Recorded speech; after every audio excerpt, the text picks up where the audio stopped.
इस इलस्ट्रेशन में आपको जो चीजें आपके सामने नजर आ रही हैं, आपके स्क्रीन पर नजर आ रही हैं, ये हमारा पहला जो क्वेश्चन है उस क्वेश्चन को हम लोग यहाँ पर देख रहे हैं। आपके स्क्रीन के ऊपर ये क्वेश्चन है। सबसे पहला काम बीके के इसमें सबसे इम्पॉर्टेंट चीज आपको यही याद रखनी है कि हम किसी भी सूरत में अपना सवाल अच्छे तरीके से पढ़ लें और सवाल के अंदर जो इम्पोर्टेंट चीजें हैं उन चीजों का आप ध्यान रखें। तो सवाल दिया हुआ है, क्वेश्चन है, Daya and Shama are partners sharing profit and losses in the ratio of 1:1। Daya और शमा पार्टनर हैं, वहां पे KSHAMA लिखा हुआ है, उसको हम, ये एक संस्कृत का लफ्ज है जिसको जैसे हिंदी में हम क्षमा मांगना कहते हैं ना, वो लफ्ज है वो, तो उसको हम क्षमा पढ़ते हैं। Daya and Shama are partners sharing profit and losses in the ratio of 1:1. From the following trial balance and additional information, prepare trading and profit and loss account for the year ended 31st March 2019 and balance sheet as on that date. अब इसके अंदर सबसे अहम बात आपको जो याद रखनी है, वो उसमें जो सबसे अहम बात याद रखनी है कि हमको कॉलम किस तरीके से बनाना है। तो अगर आपको याद होगा तो हमारा कॉलम किस तरीके से हम बनाते थे वो हम यहाँ पर देखते हैं।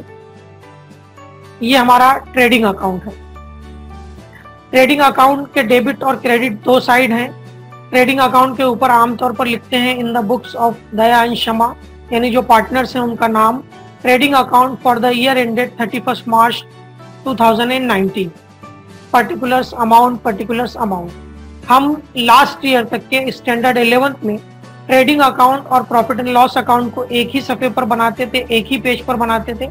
इस साल भी वो कर सकते हैं, लेकिन यहाँ पर आपकी सहूलत के लिए मैंने तीनों अलग अलग स्लाइड बनाई है ताकि हमको याद रहे। एक और प्रैक्टिस इस्तेमाल की जाती है कि ट्रेडिंग अकाउंट और प्रॉफिट एंड लॉस अकाउंट को कंबाइन एक साथ बनाया जाता है। हम वैसे भी कर सकते हैं। यहाँ पर चूंकि स्क्रीन पर जगह कम होती है, इसलिए मैंने एहतियातन जो है वो तीनों अलग अलग स्लाइड पर उसको बनाया। दूसरा हमारा अकाउंट है जिसका नाम है profit and loss account for the year ended 31st March 2019, and the last one is our statement balance sheet as on 31st March 2019. Left hand side पर liabilities, right hand side पर assets. तो balance sheet consists of two columns which are liabilities and assets. तो ये हमारा column है, ये हमारा format है जिसकी बुनियाद पर हम इसको इस तरीके से उसको बनाते हैं। क्वेश्चन में हमको दिया हुआ है दो पार्टनर हैं और वो दोनों पार्टनर जो है वो कारोबार में आपस में एक दूसरे के साथ इक्वली आपस में अपना प्रॉफिट और लॉस डिस्ट्रीब्यूट करते हैं और उनका ट्रायल बैलेंस हमको 31st मार्च 2019 का दिया हुआ है। ट्रायल बैलेंस और एडजस्टमेंट को एक मरतबा पढ़ लेते हैं और उसके बाद फिर आगे का प्रॉब्लम सॉल्व करना शुरू करते हैं। डेबिट साइड में स्टॉक ब्रैकेट में लिखा हुआ है 1/4/2018, अमाउंट है 65,000। ये हमारा ओपनिंग स्टॉक है। ओपनिंग स्टॉक आपको याद होना चाहिए कि हम कहाँ लिखते हैं। अभी जब हम प्रॉब्लम को हल करेंगे तो हम उसको देखेंगे कि हम उसको कहाँ पर लिखते हैं। उसके बाद सेकंड वन है bill receivable, wages and salaries, sundry debtors, bad debts, purchases, motor car, machinery, audit fees, sales return, discount, building, cash at bank, 10% investment, advertisement paid for 9 months, royalties. ये तमाम की तमाम अकाउंट डेबिट साइड में है, debit balance को represent करते हैं। Credit balances हैं general reserve, capital of Daya and Shama, creditors, RDD, sales, outstanding wages, purchase return and discount. इतनी चीजें हमको यहाँ पर दी हुई। पहला एडजस्टमेंट है closing stock ₹40,000। Second one depreciate building and machinery at the rate 5% and 3% respectively. Third one, bills receivable included dishonored bill of ₹3,000. Goods worth ₹1,000 taken by Daya for personal use was not entered in the books of accounts. Fifth one, write off 1,800 as bad debts and maintain RDD at 5% on sundry debtors. The last one, goods of ₹6,000 were sold but no entry was made in the books of accounts. अब आते हैं हम अपने पहले adjustment की तरफ। First adjustment, closing stock ₹40,000। Closing stock का दो इफेक्ट होता है। पहला इफेक्ट हम इसका बताते हैं बैलेंस शीट में, और क्लोजिंग स्टॉक एक करंट असेट है और असेट में ऊपर की तरफ फिक्स असेट और नीचे की तरफ करंट असेट लिखते हैं, जिसका पहला इफेक्ट आएगा बैलेंस शीट के असेट साइड में करंट असेट की तरफ क्लोजिंग स्टॉक ₹40,000। क्लोजिंग स्टॉक का दूसरा इफेक्ट जो ट्रेडिंग अकाउंट के क्रेडिट साइड, अभी आपके स्क्रीन पर ट्रेडिंग अकाउंट नजर आ रहा है। ट्रेडिंग अकाउंट के क्रेडिट साइड में आमतौर पर ऊपर की 2, 4, 5 लाइन छोड़कर लिखते हैं बाय क्लोजिंग स्टॉक। तो हमारा पहला एडजस्टमेंट कंप्लीट हुआ। सेकेंड एडजस्टमेंट हमको दिया हुआ है depreciate building and machinery at the rate 5% and 3% respectively. Building और मशीनरी पर हमको डेप्रिसिएशन कैलकुलेट करना है, बिल्डिंग पर 5% और मशीनरी पर 3%। अब आपको पता है कि बिल्डिंग जो है वो एक फिक्स असेट है और फिक्स असेट को हम जो है वो बैलेंस शीट में लिखते हैं। बैलेंस शीट की तरफ फिक्स असेट में सबसे पहले उसको हम लिखते हैं। तो बैलेंस शीट के अंदर हम फिक्स असेट को सबसे पहले लिखेंगे। ऊपर की तरफ फिक्स असेट में बिल्डिंग 75,000, ये हम इनर कॉलम में लिखेंगे। बिल्डिंग के ऊपर हमको जो है वो 5% डेप्रिसिएशन कैलकुलेट करना है कि 75,000 पे हमको 5% डेप्रिसिएशन कैलकुलेट करने के लिए कि 75,000 का आप 10% पहले मालूम कीजिए। इसका 10% होगा 7,500। आप इसमें से एक सिफर 10 हटा दीजिए, इसका 10% आ जाएगा। 5% मालूम करने के लिए आप इसी 10% को आधा कर दीजिए, तो 7,500 का आधा होता है 3,750। दूसरा तरीका जो इक्वेशन का है उसको लिखते हैं 75,000 इंटू 5/100। तो आपका डेप्रिसिएशन 75,000 पर 5% डेप्रिसिएशन आपका आ गया 3,750। और डेप्रिसिएशन को हम फिक्स असेट में से लेस करते हैं, इसलिए हमने बिल्डिंग में से डेप्रिसिएशन को लेस किया 3,750। लेस करने के बाद आउटर कॉलम में अमाउंट आएगा 71,250। अभी हमको इसका सेकेंड इफेक्ट बताना है। डेप्रिसिएशन बिजनेस का एक लॉस है और बिजनेस का जो भी लॉस और एक्सपेंसेस होता है उसको हम usually profit and loss account के डेबिट साइड में लिखते हैं, यानी इसका हमको सेकेंड इफेक्ट बताना पड़ेगा प्रॉफिट एंड लॉस अकाउंट के डेबिट साइड में। हम इस प्रॉफिट एंड लॉस अकाउंट के डेबिट साइड में, आपको याद होगा कि लास्ट ईयर भी हम यहाँ पर 1-2 लाइन की जगह छोड़ते थे, तो 1-2 लाइन की जगह छोड़कर ताकि वहां पर अगर कभी इनकेस ग्रॉस लॉस आया तो वहां लिख सकें, या अगर सैलरीज दिया हो तो हम उसको पहले लिख सकें। इसके लिए हम 1-2 लाइन छोड़ करके उसके बाद डेप्रिसिएशन का दूसरा इफेक्ट यहाँ बताएंगे और लिखेंगे टू डेप्रिसिएशन ऑन बिल्डिंग 3,750। अभी बिल्डिंग के साथ साथ मशीनरी पर भी हमको डेप्रिसिएशन कैलकुलेट करना था, मशीनरी पर भी हमको डेप्रिसिएशन बताना था। मशीनरी के ऊपर डेप्रिसिएशन जो है वो हमारा 3% है, ये हमारा मशीनरी के ऊपर डेप्रिसिएशन है। अब हम इस डेप्रिसिएशन को कैलकुलेट करते हैं। तो मशीनरी की वैल्यू हमको दी हुई है 1,14,800। मशीनरी को हम बैलेंस शीट में फिक्स असेट की तरफ लिखेंगे 1,14,800। यहाँ पर भी आपको 3% डेप्रिसिएशन मालूम करना है, तो हमने लास्ट ईयर डेप्रिसिएशन निकालने का तरीका बहुत अच्छे तरीके से पढ़ा है। 1,14,800 का अगर आपको 3% मालूम करना है तो आप पहले इसमें से 2 0 हटा दीजिए। 2 0 हटा देंगे तो आपका आंसर आ जाएगा 1148। अब आप इसको जो है वो 3 से मल्टीप्लाई कीजिए। जब आप इसको 3 से मल्टीप्लाई करेंगे तो आपका जवाब आएगा 3,444, 3,444, 3,444। ये 3,444 को हम यहाँ पर मशीनरी में से लेस कर देंगे। मशीनरी में से लेस करने के बाद ये अमाउंट हमारा बचेगा 1,11,356 और 3,444 को, इस एडजस्टमेंट के अमाउंट को हमको सेकेंड इफेक्ट बताना है। वो सेकेंड इफेक्ट हम बताएंगे प्रॉफिट एंड लॉस अकाउंट के डेबिट साइड। ये आ गया हमारा दूसरा एडजस्टमेंट का दूसरा पार्ट।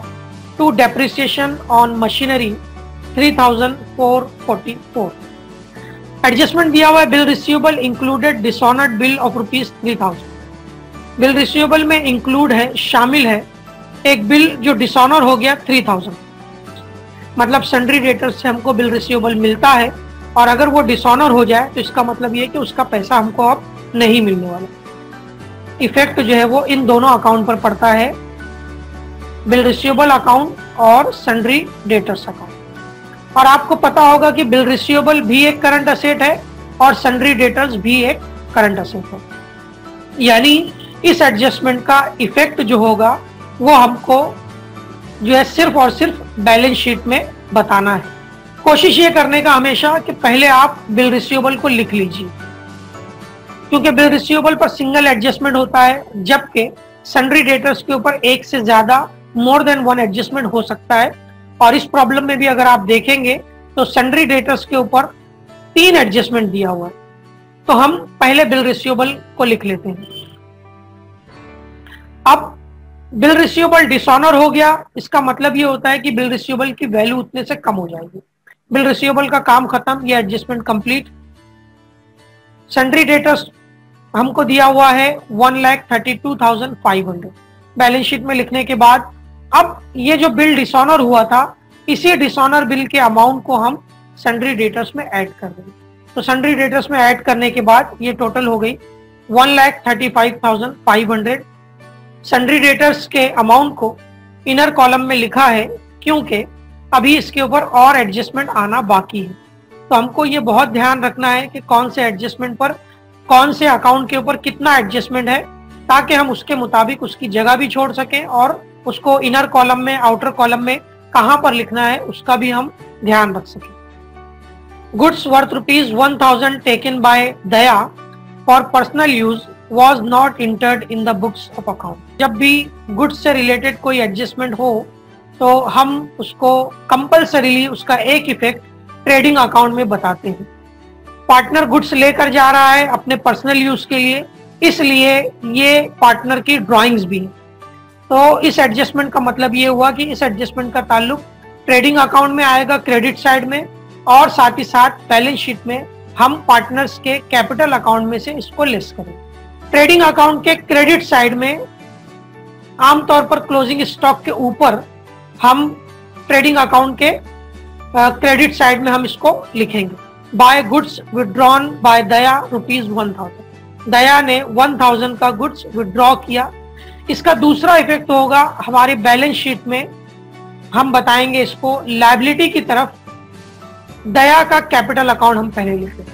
अब लास्ट ईयर भी आपको याद होगा कि हम कैपिटल अकाउंट कैसे लिखते थे, कि डायरेक्ट कैपिटल अकाउंट लिख देते थे और उसका अमाउंट इनर कॉलम में लिखते थे। लेकिन इस साल आपको ये याद रखना है कि इस साल हमारे पास जो कैपिटल अकाउंट रहेगा वो हर प्रॉब्लम के अंदर हमारे पास जो है वो 2 रहेगा या 3 रहेगा, क्योंकि यहाँ पर 2 पार्टनर हैं, इसलिए उसको लिखने का तरीका थोड़ा सा बदल जाए। तो हम क्या करेंगे कि इसको लिखते वक्त जो है वो दया और क्षमा दोनों के कैपिटल अकाउंट को हम अलग से बैलेंस शीट में लिखेंगे, क्योंकि हमको ये पता है कि दोनों के पार्टनर के एडजस्टमेंट अलग अलग हो सकते हैं, इसलिए हमको उन चीज़ों पर ध्यान रखना पड़ेगा। तो हम पहले दया का कैपिटल अकाउंट यहाँ पर इनर कॉलम में लिख लिया। इसमें एक तरीका और इख्तियार किया जाता है इसको हल करने का, कि बैलेंस शीट से अलग हट करके पार्टनर्स के कैपिटल अकाउंट को भी अलग से बनाया जाता है। अभी हमने इस प्रॉब्लम में ज़्यादा एडजस्टमेंट नहीं है पार्टनर्स के कैपिटल के, इसलिए हमने उसको अलग से नहीं बनाया है। तो हमने दया का कैपिटल अकाउंट का बैलेंस लायबिलिटी में लिखा, दया 1,60,000। अब एडजस्टमेंट ये था कि दया 1,000 रुपये का गुड्स अपने पर्सनल यूज के लिए लेकर जा रही है, वो लेकर के गई। तो उसका एक इफेक्ट हमने ट्रेडिंग अकाउंट में बता दिया, बाय गुड्स विड्रॉन बाय दया ₹1,000। हमने उसका एक इफेक्ट जो है वो यहाँ पर बता दिया। अब हमको इसका दूसरा इफेक्ट दया के कैपिटल अकाउंट से इसको हमको लेस करना है। तो यहाँ पर हमने क्षमा का भी कैपिटल अकाउंट लिख लिया है कि 1,20,000, ताकि दोनों के बीच में कितना गैप रखना चाहिए ये हमको ध्यान रहे।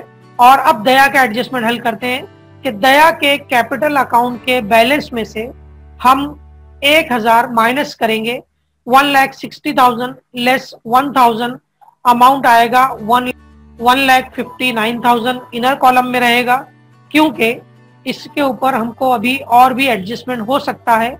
और कैपिटल अकाउंट के बैलेंस को सबसे आखिर में आउटर कॉलम में बताया जाता है। उसकी वजह यह है कि इसमें नेट प्रॉफिट को ऐड या नेट लॉस को लेस किया जाता है, इसलिए कैपिटल अकाउंट के बैलेंस को हमेशा हम इनर कॉलम में रखते हैं जब तक के नेट प्रॉफिट या नेट लॉस ना आ जाए। हमारा ये एडजस्टमेंट भी कंप्लीट हो गया। हम आते हैं अपने सवाल पर, क्वेश्चन पर वापस। अब हम अपने अगले क्वेश्चन की तरफ, एडजस्टमेंट की तरफ जाते हैं। यहां पर आपको बहुत इंपॉर्टेंट दो चीजें याद रखनी है। यहां पर देखिए आपको दिया हुआ है एडजस्टमेंट नंबर 5। एडजस्टमेंट नंबर 5 हल करने, एडजस्टमेंट नंबर 5 दिया हुआ है, write off ₹1,800 as bad debts and maintain RDD at 5% on sundry debtors. 1,800 write off कर दो बैड डेट्स का और डेटर्स पर 5% RDD बताओ। The last and the sixth one दिया हुआ है, goods of ₹6,000 were sold but no entry was made in the books of accounts. देखिए इन दोनों एडजस्टमेंट के अंदर एक अकाउंट कॉमन है, वो है सन्ड्री डेटर्स। सन्ड्री डेटर्स दिया हुआ है 1,32,500। और नंबर 5th एडजस्टमेंट में जो बैड डेट्स वाला एडजस्टमेंट है, न्यू RDD कैलकुलेट करना है 5%। ये न्यू RDD हमको कैलकुलेट करना है। तो ये यहाँ पर आप हमेशा याद रखिए कि जब भी कोई एडजस्टमेंट ऐसा हो जिसके ऊपर परसेंटेज कैलकुलेट करना हो, तो आमतौर पर उस एडजस्टमेंट को हम बाद में हल करते हैं, पहले अमाउंट वाले एडजस्टमेंट को हल करते हैं। तो अब यहाँ पर इसका मतलब ये हुआ कि हमको इन दोनों एडजस्टमेंट में से एडजस्टमेंट नंबर 6 हल करेंगे, उसके बाद जो है वो एडजस्टमेंट नंबर 5th को हल करेंगे। तो आपको ये बात को यहाँ पर याद रखना है कि हमको यहाँ पर पहले 6th नंबर के एडजस्टमेंट को, छठे एडजस्टमेंट को हल करना है। छठा एडजस्टमेंट दिया हुआ है, goods of ₹6,000 were sold but no entry was made in the books of accounts. इस एडजस्टमेंट का ताल्लुक हमारे दो अकाउंट पर पड़ता है, सेल्स अकाउंट पर और दूसरा जो है वो हमारे सन्ड्री डेटर्स अकाउंट। तो सेल्स अकाउंट आपको पता है 2,85,500 सेल्स दिया हुआ है। सेल्स को हम ट्रेडिंग अकाउंट में लिखते हैं। तो हम आते हैं ट्रेडिंग अकाउंट में। ट्रेडिंग अकाउंट के क्रेडिट साइड में सबसे पहले जो चीज आती है वो आती है सेल्स। तो हम ट्रेडिंग अकाउंट के क्रेडिट साइड में सबसे पहले लिखते हैं बाय सेल्स 2,85,500। सेल्स में इसको ऐड कर देना है 6,000 और इसका हम दूसरा इफेक्ट बताएंगे हमारे बैलेंस शीट में। अब ये जो डेटर्स यहाँ पर नजर आ रहा है 1,35,500, इस डेटर्स में हम इसको ऐड कर देंगे। इसको हम लिखेंगे अनरिकॉर्डेड सेल्स, ऐड करेंगे 6,000 और उसके बाद उसकी टोटल उसी के नीचे आ जाएगी 1,41,500। आते हैं हमारे नेक्स्ट एडजस्टमेंट पर, जो अब हमारे लिए जो हमारा सेकेंड लास्ट एडजस्टमेंट था वो अब हमारा लास्ट एडजस्टमेंट बन जाएगा। दिया हुआ है write off ₹1,800 as bad debts and maintain RDD at 5% on sundry debt. तो सबसे पहली चीज ये है कि बैड डेट्स के एडजस्टमेंट के लिए आपके पास होना चाहिए सन्ड्री डेटर्स, यानी इस एडजस्टमेंट का एक इफेक्ट पड़ता है सन्ड्री डेटर्स पर। सन्ड्री डेटर्स हमको दिया हुआ है, हम अभी बैलेंस शीट में देखेंगे। दूसरी चीज, ट्रायल बैलेंस के अंदर हमको दो चीजें और दे सकता है या नहीं भी हो सकती है। ट्रायल बैलेंस के अंदर हमको जो है वो बैड डेट्स दिया हुआ रहेगा। यहाँ पर बैड डेट्स मौजूद है, वो बैड डेट्स आप देख रहे हैं। यहाँ पर ये बैड डेट्स दिया हुआ है 1,000। इसी तरीके से ट्रायल बैलेंस के ही अंदर हमको ओल्ड RDD भी दी हुई होगी। ये हमारी ओल्ड RDD 1,008 और ये हमारा सन्ड्री डेटर्स। तो इस एडजस्टमेंट का ताल्लुक इन तीनों चीजों पर पड़ने वाला है, इसको हमको ध्यान रखना है। अब हम आते हैं, सबसे पहले इसका इफेक्ट बताएंगे बैलेंस शीट में, क्योंकि बैलेंस शीट में हमारे पास जो है वो सन्ड्री डेटर्स पहले से मौजूद है। तो आइए हम देखते हैं पहले बैलेंस शीट को। ये 1,41,500 में से हम पहला काम ये करेंगे कि हमारे सवाल में, क्वेश्चन में जो ये दिया हुआ है write off ₹1,000 as bad debts, ये हमारा न्यू बैड डेट्स या फर्दर बैड डेट्स है। पहले हम इसको बैलेंस शीट में से माइनस करते हैं। हमारे सन्ड्री डेटर्स में से हमने इसको माइनस किया, यहाँ पर आ गया less new bad dates 1,800, less करने के बाद ये अमाउंट आ गया 1,39,700। अब ये जो 1,800 है ये हमारे एडजस्टमेंट का पार्ट है, इसलिए हमको जो है वो इसका सेकेंड इफेक्ट भी बताना है। प्रॉफिट एंड लॉस अकाउंट के अंदर यहाँ पर हम सबसे पहले लिखेंगे ये बैड डेट, 2 बैड डेट्स 1000। अब ये जो 1000 रुपीज बैड डेट्स है ये कहाँ से आया? ये बैड डेट्स हमारा आता है क्वेश्चन में, जो बैड डेट्स हमको दिया हुआ है ट्रायल बैलेंस के अंदर, वो ये बैड डेट्स, ये सवाल में दिया हुआ ₹1000। ये बैड डेट्स को यहां से उठा करके हमने जो है वो अपने प्रॉफिट एंड लॉस अकाउंट के डेबिट साइड में लिखा है, ये 1000। अब इसी 1000 के अंदर जो बैलेंस शीट के अंदर ये राउंड किया हुआ 1800 रुपया, 1800, ये न्यू बैड डेट्स है, इसी को हम यहां पर लाकर इसमें ऐड कर देंगे। इस बैड डेट्स को हमने इसमें ऐड कर दिया। हमको आरडीडी कैलकुलेट करना है और ये आरडीडी रहेगी 5%, और जो हमारा सन्ड्री डेटर्स बचा होगा, जितना अमाउंट आया होगा, वो सन्ड्री डेटर्स पर अब हम 5% आरडीडी कैलकुलेट करेंगे। यहाँ पर सन्ड्री डेटर्स की वैल्यू हमको दी हुई है, वो है 1,39,700। इसके ऊपर हमको मालूम करना है 5% न्यू आरडीडी। मालूम करने का तरीका आपको पता है, 10% हो गया 13,970, उसको आधा कर लीजिए, इसका आधा हो जाएगा 6,985। सन्ड्री डेटर्स पर 5% 6,985, ये हमारा 5% आ गया। अब सन्ड्री डेटर्स के ऊपर जो एडजस्टमेंट था वो कंप्लीट हो गया, ये लास्ट पार्ट था उसका। तो सन्ड्री डेटर्स के अमाउंट को अब हम आउटर कॉलम में करेंगे। तो 1,39,700 में से 6,985 लेस करने पर आउटर कॉलम में अमाउंट आया। अब ये 6,985 का हमको सेकेंड इफेक्ट बताना है। इसका हम सेकेंड इफेक्ट बताएंगे प्रॉफिट एंड लॉस अकाउंट के डेबिट साइड। अब यहाँ पर पहले से हमारे पास जो जो चीजें मौजूद थी उनको हम देखते हुए, पहला था 1000, ये क्वेश्चन में से आया। ये फर्दर बैड डेट्स या न्यू बैड डेट्स एडजस्टमेंट में से आया, जो 1800 माइनस किए थे। अब इसके बाद हम जो वहां पर 6,985 माइनस किए, उसको भी यहाँ पर लाकर ऐड कर देंगे। तो उसको हम लिखेंगे ऐड न्यू आरडीडी 6,985। ऐड करने के बाद इन तीनों की टोटल आ गई 9,785। अब यहां से आपको एक अमाउंट माइनस करना है, और आपको याद होना चाहिए कि वो अमाउंट हमारा होगा ओल्ड आरडीडी, जो हमारे ट्रायल बैलेंस के क्रेडिट साइड में ओल्ड आरडीडी दी हुई हमको ₹1,800।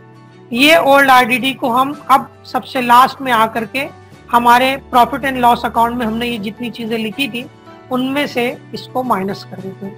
यानी 9,785 में से ओल्ड आरडीडी 1,800 लेस करने पर आउटर कॉलम में अब जो हमारे पास अमाउंट बचता है वो अमाउंट आ गया 7,985।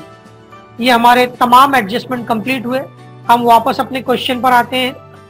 अब आते हैं हम लोग डेबिट साइड में। डेबिट साइड में हमारे पास लाइन से देखते जाइए, स्टॉक 1 अप्रैल 2018, इसका मतलब है ये हमारा ओपनिंग स्टॉक है। ओपनिंग स्टॉक का इफेक्ट आता है ट्रेडिंग अकाउंट के डेबिट साइड में सबसे पहले। तो ट्रेडिंग अकाउंट के डेबिट साइड में हम लिखेंगे टू ओपनिंग स्टॉक, अमाउंट आ गया 65,000। ये हमारा ओपनिंग स्टॉक क्लियर हो गया। वो है बिल रिसीवेबल। बिल रिसीवेबल को हम पहले ही हल कर चुके हैं, इसके ऊपर एडजस्टमेंट था। तीसरे अकाउंट पर आते हैं। तीसरा अकाउंट हमको दिया हुआ है वेजेस एंड सैलरीज। वेजेस पहले लिखा हुआ है, इसलिए इसको हम जो है वो प्रॉफिट ट्रेडिंग अकाउंट के डेबिट साइड में बताएंगे। तो ट्रेडिंग अकाउंट के डेबिट साइड में हम वेजेस एंड सैलरीज लिखे। ये यहाँ पर जगह छोड़ने की वजह ये है कि यहाँ पर हम परचेज और परचेज रिटर्न लिखेंगे। अगर वेजेस ऊपर लिख भी देते तो भी कोई फर्क नहीं पड़ता, लेकिन हमको याद रहे कि परचेज लिखना है, परचेज रिटर्न लेस करना है, तो इसके लिए 2 लाइन छोड़ करके 3 लाइन छोड़ करके भी लिख सकते हैं। लेकिन अगर वहां ऊपर भी लिख दिए तो कोई बात नहीं, ओपनिंग स्टॉक के बाद। वेजेस एंड सैलरीज के बाद हमको दिया हुआ है सन्ड्री डेटर्स। ये सन्ड्री डेटर्स भी हम इससे पहले हल कर चुके हैं। बैड डेट्स पर एडजस्टमेंट था, उसको भी हम लोग लिख चुके हैं। नेक्स्ट वन आता है हमारे पास परचेजेस, 1,48,000, ये हमको परचेज दिया। जब भी परचेज को लिखने का तो ट्रायल बैलेंस में हमेशा देख लेने का कि क्या सामने की तरफ क्रेडिट की तरफ परचेज रिटर्न मौजूद है, ताकि हम लोग दोनों को एक साथ लिख करके उसका हल पूरा मुकम्मल कर लें। तो परचेजेस हमको दिया हुआ है 1,48,000 और परचेजेस रिटर्न दिया हुआ है 4,000। तो इसको हल करने के लिए हम जो है वो अपने ट्रेडिंग अकाउंट में आते हैं और ट्रेडिंग अकाउंट में हम परचेज और परचेज रिटर्न को लिखते हैं। तो हम पहले लिखेंगे परचेजेस 1,48,000 और उसी में से रिटर्न लेस कर देंगे। रिटर्न O/W यानी रिटर्न आउटवर्ड। रिटर्न आउटवर्ड का मतलब होता है परचेज रिटर्न। तो 1,48,000 में से हमने 4,000 माइनस किया तो आउटर कॉलम में आ गया 1,44,000। Motor car 68,000। Motor car is a fixed asset. Fixed asset is shown on the asset side of balance sheet. तो हम अपने बैलेंस शीट में आते हैं, फिक्स्ड एसेट की तरफ यहाँ पर जो जगह खाली है मशीनरी के नीचे वहां पर हम मोटर कार लिख देंगे। Motor car 68,000। मोटर कार के बाद मशीनरी, ये एडजस्टमेंट था, इसको हम लोग लिख चुके हैं, इसको लिखने की जरूरत नहीं है। उसके बाद नेक्स्ट वन है हमारा ऑडिट फीस 1,200। ऑडिट फीस का मतलब होता है ऑडिटर को जो फीस अदा की जाती है। ऑडिटर यानी चार्टर्ड अकाउंटेंट, जिसको हम अपनी कंपनी का, अपने कारोबार का हिसाब किताब, इनकम टैक्स और दूसरी चीजों को, लीगल फॉर्मेलिटीज को पूरा करने के लिए हम फीस जो पे करते हैं उसको बोलते हैं ऑडिट फीस। ये बिजनेस का एक एक्सपेंस है और इसको हम प्रॉफिट एंड लॉस अकाउंट के डेबिट साइड में बताते हैं। तो हम इसको प्रॉफिट एंड लॉस अकाउंट के डेबिट साइड में बताएंगे। हमारा profit and loss account open करेंगे और नीचे की तरफ उसको लाइन से जैसे लिखते हैं उसी तरीके से लिख देंगे to audit fees 1,200। Audit fees के बाद हमको दिया हुआ है, यहाँ पर दिया हुआ है सेल्स रिटर्न। तो आप जो है वो सेल्स रिटर्न देखिए, सेल्स रिटर्न डेबिट में दिया हुआ है 2,000। अब सेल्स रिटर्न को हमको पता है कि हम सेल्स रिटर्न को सेल्स में से लेस करते हैं। तो हमने सेल्स ऑलरेडी लिखा है, ट्रेडिंग अकाउंट के क्रेडिट साइड में हमारे पास सेल्स ऑलरेडी लिखा हुआ है 2,91,500, क्योंकि इसके ऊपर एक एडजस्टमेंट। तो अब हम इस सेल्स में से इसका रिटर्न लेस कर देंगे, उसको लिखेंगे लेस रिटर्न इनवर्ड। सॉरी, यहाँ पर लेस की साइन चाहिए, यहाँ गलती से प्लस आ गया है तो यहाँ पर लेस की साइन चाहिए। यहाँ पर माइनस करने के बाद आउटर कॉलम में ये आ जाएगा 2,89,500। वापस आते हैं अपने क्वेश्चन के ऊपर। अब क्वेश्चन में हमको अगला दिया हुआ है डिस्काउंट। डिस्काउंट देखिए डेबिट में भी दिया हुआ है और क्रेडिट में भी दिया हुआ है। यहाँ पर हमको डेबिट साइड अभी हम लोग देख रहे हैं, तो डेबिट साइड में दिया हुआ है डिस्काउंट 2,300। ये डिस्काउंट हमारे प्रॉफिट एंड लॉस अकाउंट के डेबिट साइड में आ जाएगा, टू डिस्काउंट अलाउड 2,300। वापस हम अपने क्वेश्चन पर पहुंचते हैं। डिस्काउंट के बाद दिया हुआ है बिल्डिंग। बिल्डिंग को हम लिख चुके हैं, उस पर एडजस्टमेंट था। नेक्स्ट वन है cash at bank 12,000। Cash at bank एक करंट असेट है, ये बैलेंस शीट में आएगा। तो बैलेंस शीट में करंट असेट की तरफ नीचे की तरफ आप कैश एट बैंक 12,000 यहाँ पर लिख दीजिए। ये हम कैश एट बैंक को यहाँ पर बता दें। उसके बाद आते हैं नेक्स्ट वन पर, ये है हमारा 10% इन्वेस्टमेंट। इन्वेस्टमेंट भी हमारे बिजनेस का एक असेट है और इसको भी हम असेट के तौर पर बताते हैं। यहाँ जगह खाली है तो हम इसको इन्वेस्टमेंट को लिख दें। अब ये एक हिडन एडजस्टमेंट था एक्चुअली, या इसको हम कहते हैं adjustment with in trial balance. Investment वाला जो पार्ट है, ये जो स्टार्टिंग में लिखा हुआ है 10% इन्वेस्टमेंट, इसका मतलब ये हुआ कि ये 20,000 इन्वेस्टमेंट के ऊपर हमको जो है वो 10% के हिसाब से रिटर्न मिलेगा। यानी उसके ऊपर हमको जो है वो इंटरेस्ट मिलेगा, मुनाफा मिलेगा, डिविडेंड मिलेगा, व्हाटएवर जो भी है वो हमको उसके ऊपर 10% के रेट से मिलेगा। इसके ऊपर हम 10% इंटरेस्ट कैलकुलेट करेंगे। चाहो तो आप जो है वो 20,000 इंटू 10/100 ऐसे लिखो, और बहुत आसान तरीका ये है कि एक जीरो कम कर दो, आपका 10% आ जाएगा। ये 2,000 ये आपके लिए आउटस्टैंडिंग इनकम होगी, मतलब ये आपके इन्वेस्टमेंट पे मिलने वाला इंटरेस्ट है। ये आउटस्टैंडिंग इनकम है, इसलिए इस आउटस्टैंडिंग इनकम को हम एक इफेक्ट तो इसका यहीं पर बताएंगे, ये हम इसको इसी इन्वेस्टमेंट में ऐड कर देंगे। ये इसका एक इफेक्ट हो गया। इसका दूसरा इफेक्ट आता है प्रॉफिट एंड लॉस अकाउंट के क्रेडिट साइड में, हम इसको लिखेंगे। तो प्रॉफिट एंड लॉस अकाउंट के क्रेडिट साइड में हमने इसका दूसरा इफेक्ट बता दिया। ये दूसरा इफेक्ट है इसका 2,000 by outstanding interest on investment. Next हम अपने क्वेश्चन पर वापस आते हैं। उसके बाद दिया हुआ एडवर्टीजमेंट पेड फॉर 9 मंथ्स। ये एक बहुत इंपॉर्टेंट एडजस्टमेंट है, और एडवर्टीजमेंट का मतलब होता है कि एडवर्टाइज के लिए जो पैसा खर्च किया जाता है एडवर्टीजमेंट पर, इश्तेहारबाजी पर, लोगों को अट्रैक्ट करने के लिए, प्रमोशन के लिए, बिजनेस के प्रमोशन के लिए, उसको हम एडवर्टीजमेंट एक्सपेंसेस कहते हैं। ये हमारे प्रॉफिट एंड लॉस अकाउंट में आता है। और आगे ब्रैकेट में लिखा हुआ है पेड फॉर 9 मंथ्स। एडवर्टीजमेंट का जो अमाउंट है 4500, ये हमने सिर्फ कितने मंथ्स के लिए पेड किया है? 9 मंथ्स के। तो हमको ये पता है कि हमारा एक साल जो होता है वो एक साल पूरे 12 महीने पर मुश्तमिल होता है, 12 महीने का होता है। तो पहला काम हम ये करते हैं कि पहले आते हैं हम अपने प्रॉफिट एंड लॉस अकाउंट में आते हैं, और उसको पहले रफ पर हम देखते हैं कि एडवर्टीजमेंट हमको अमाउंट दिया हुआ है 4500, और ये दिया हुआ है हमको फॉर 9 मंथ्स। आपको पता है कि एक साल में टोटल कितने मंथ्स होते हैं? 12 मंथ्स होते हैं। एक साल में टोटल 12 महीने होते हैं। अगर हमने 9 मंथ्स का पैसा पेड कर दिया तो इसका मतलब ये हो गया कि 3 मंथ्स का जो पैसा है वो हमारे लिए अभी पेड करना बाकी है। That is called as outstanding. इसको हम कहते हैं आउटस्टैंडिंग, यानी ये हमारा आउटस्टैंडिंग एडवर्टीजमेंट एक्सपेंसेस। यहाँ पर हमको एडवर्टीजमेंट का अमाउंट दिया हुआ है 4500, और ये एडवर्टीजमेंट का अमाउंट दिया हुआ है फॉर 9 मंथ्स, 9 महीने के लिए। साल में 12 महीने होते हैं, ये हमको पता है। हमको इसमें मालूम करना है कि हमारा आउटस्टैंडिंग जो है वो है 3 मंथ्स के। तो हम इसको कैसे कैलकुलेट करें? अब इसको कैलकुलेट करने का तरीका ये है कि आप 4500 ये आपको दिया हुआ है टोटल 9 मंथ्स के लिए।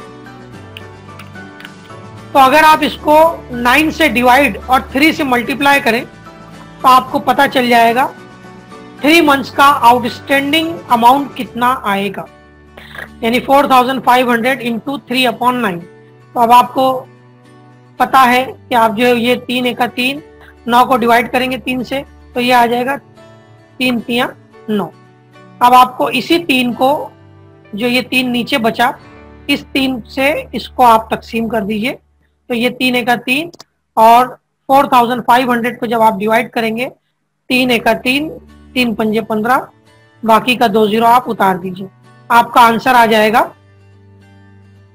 1500, यानी ये 3 मंथ्स का जो आउटस्टैंडिंग है ये आ गया हमारा 1500। अब इसको हमको लिखना है, तो हम इस एडवर्टीजमेंट में इसको 4500 में इसी आउटस्टैंडिंग को ऐड करेंगे और आउटर कॉलम में उस दोनों की टोटल लिखेंगे 6000।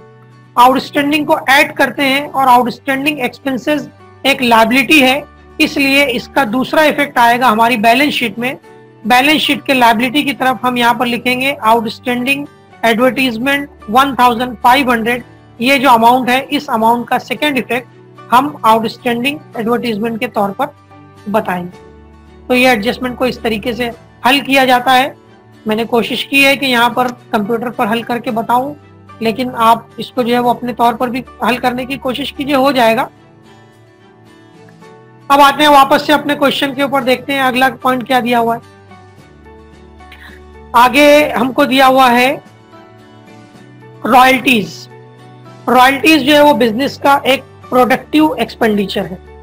प्रोडक्टिव एक्सपेंडिचर का मतलब ये होता है, ये प्रोडक्ट से रिलेटेड एक्सपेंडिचर है। अगर हम किसी दूसरे की प्रोडक्ट को यूज करते हैं तो ऐसी सूरत में हमको उसको रॉयल्टी देनी पड़ती है, उसके फॉर्मूले को, उसके पैटेंट को। तो हम ऐसी सूरत में, या अगर उसने हमने कोई काम लिया है तो बदले में उसको जो पैसा अदा करते हैं उसको रॉयल्टीज कहते हैं। तो ये हमारे बिजनेस का प्रोडक्टिव एक्सपेंडिचर है, इसलिए इसको हम ट्रेडिंग अकाउंट के डेबिट साइड में लिखते हैं टू रॉयल्टीज 3000। वापस अपने क्वेश्चन पर हम आते हैं। डेबिट साइड तमाम मुकम्मल हो गया, कंप्लीट हो गया। आते हैं क्रेडिट साइड में। क्रेडिट साइड में सबसे पहला अकाउंट जो हमको दिया हुआ है वो है जनरल रिजर्व 14,500। जनरल रिजर्व हमको दिया हुआ है 14,500। जनरल रिजर्व का मतलब होता है कि प्रॉफिट में से जो पैसा रिजर्व करके रखा जाता है ताकि आगे चलकर बिजनेस के एक्सपांशन के लिए, बिजनेस की तरक्की के लिए उसको यूज किया जाए, उसको हम जनरल रिजर्व अकाउंट में रखते हैं। तो ये एक तरीके की लायबिलिटी है, क्योंकि पार्टनर्स अपने प्रॉफिट का हिस्सा बचा कर रखते हैं कारोबार के लिए। तो अगर उसको यूटिलाइज करेंगे तो भी वो कारोबार में यूज होगा, और अगर यूटिलाइज नहीं भी करते हैं तो भी वो पैसा जो है वो अल्टीमेटली पार्टनर्स को मिलता है। इसलिए इसको हम बैलेंस शीट में लायबिलिटी की तरफ बताते हैं। जनरल रिजर्व 14,500 लायबिलिटी की तरफ हम बताएंगे। वापस अपने क्वेश्चन पर आते हैं। नेक्स्ट, दोनों पार्टनर्स का कैपिटल अकाउंट हमको दिया हुआ है। कैपिटल अकाउंट हम लिख चुके हैं ऑलरेडी दोनों पार्टनर का। उसके बाद दिया हुआ है क्रेडिटर्स 98,000। क्रेडिटर्स का मतलब होता है वो लोग जिनको हम पैसा अदा करने वाले हैं, जिनको हम पैसा देंगे। दे आर आर लायबिलिटीज, वो हमारी लायबिलिटीज में आती हैं, इसलिए हम उनको जो है वो बैलेंस शीट के लायबिलिटी की तरफ क्रेडिटर्स लिखते हैं। 98,000 यहाँ पर अमाउंट दिया हुआ है, तो क्रेडिटर्स 98,000 बैलेंस शीट के लायबिलिटी में लिखते हैं। उसके बाद दिया हुआ है आउटस्टैंडिंग वेजेस 700। आउटस्टैंडिंग वेजेस एक लायबिलिटी है, मतलब वो वेजेस जो हमने अभी तक के पेड नहीं किए, जो पेड करना बाकी है, तो ये हमारे बिजनेस की लायबिलिटी है। इसको हम लायबिलिटी की तरफ डायरेक्ट लिखेंगे आउटस्टैंडिंग वेजेस।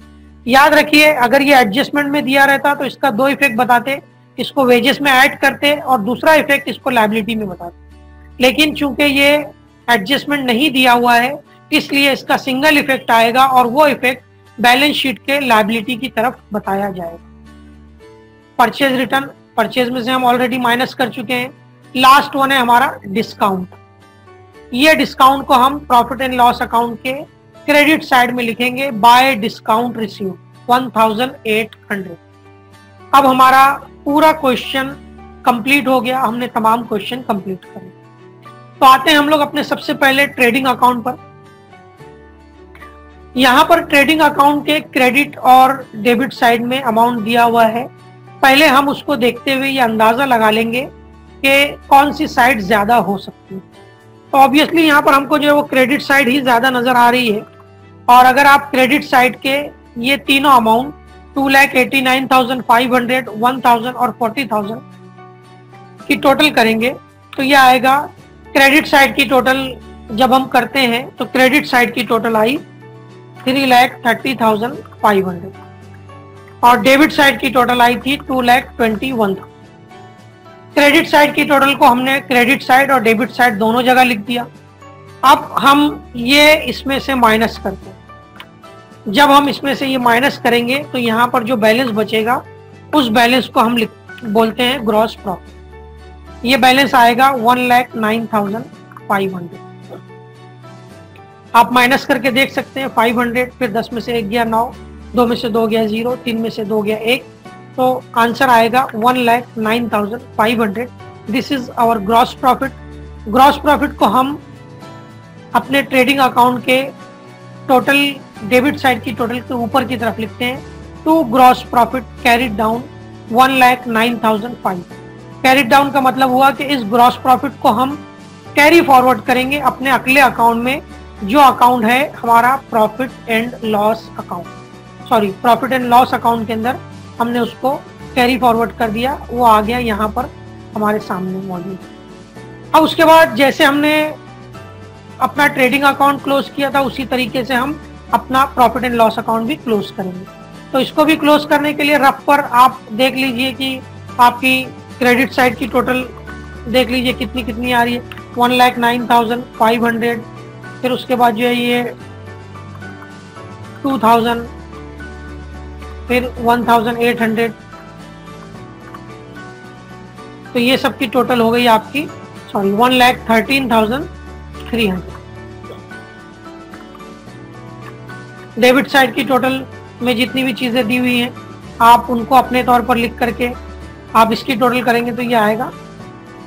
तो जाहिर सी बात है कि आपको ये मालूम है कि 1,13,300 ज्यादा है, 24,679 कम है। तो आप जो है वो टोटल का कॉलम बनाइए। 1,13,300 क्रेडिट में, 1,13,300 डेबिट में भी लिखिए। और अब उसके बाद जो है वो अब आपके क्रेडिट साइड की टोटल ज्यादा है वो है 1,13,300। इसमें से डेबिट साइड की टोटल को लेस कीजिए 24,679 को। तो जब आप इसको इसमें से लेस करेंगे तो आपका आंसर आएगा 88,621। ये आ गया आपका एनपी यानी नेट प्रॉफिट। अब इस नेट प्रॉफिट को आप यहां पर लिख दीजिए, इसके ऊपर आ गया ये हमारा नेट प्रॉफिट। अब इस नेट प्रॉफिट को हमको डिस्ट्रीब्यूट करना है दोनों पार्टनर को। कि हम इसको डिस्ट्रीब्यूट करने के लिए दोनों पार्टनर इक्वली डिस्ट्रीब्यूट हो रहे हैं, तो हम इसको दो अलग अलग हिस्सों में इक्वली डिस्ट्रीब्यूट करने के लिए इसको आप 2 से डिवाइड कर दीजिए, 2 से तकसीम कर दीजिए। तो ऐसी सूरत में आपको दोनों का इक्वल हिस्सा पता चल जाएगा कि कितना कितना दोनों को बांटना है। तो यहाँ पे चूंकि आंसर इसका जो है वो पॉइंट में आएगा, बहरहाल मैं लिखता हूँ उसको 4 2 चौक 8 2 चौक 8 2 3 6 2 1 2 0 2 5 10। आंसर आ जाएगा 44,310.5 दोनों, है ना।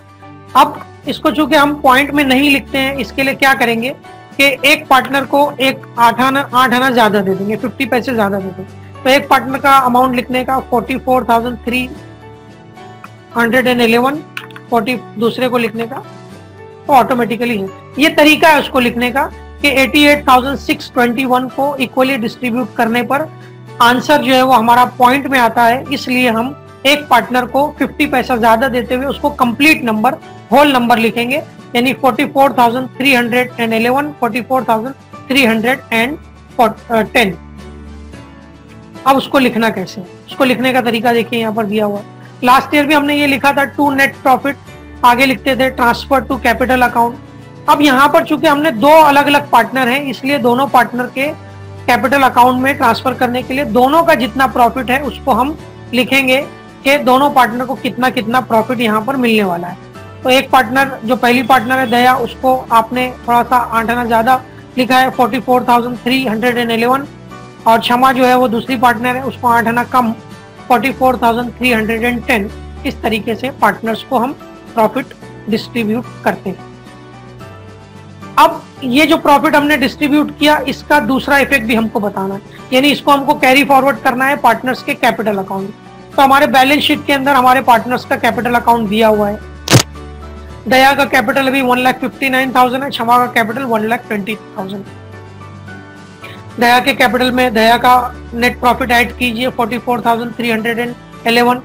आउटर कॉलम में टोटल आएगी 2,03,311। क्षमा का कैपिटल ऐड कीजिए 44,310। आउटर कॉलम में अमाउंट आएगा 1,64,310। अब सिर्फ आखिरी चीज बाकी रह गई, वो है आपके बैलेंस शीट की टोटल। तो बैलेंस शीट की टोटल हमेशा इक्वल आनी चाहिए। टोटल का कॉलम बना दिया हमने दोनों तरफ, यहाँ पर असेट और लायबिलिटी दोनों तरफ की टोटल बराबर आ रही है। आप अपने तौर पर उसको हल भी कर सकते हो। 4,82,321 ये हमारे दोनों की टोटल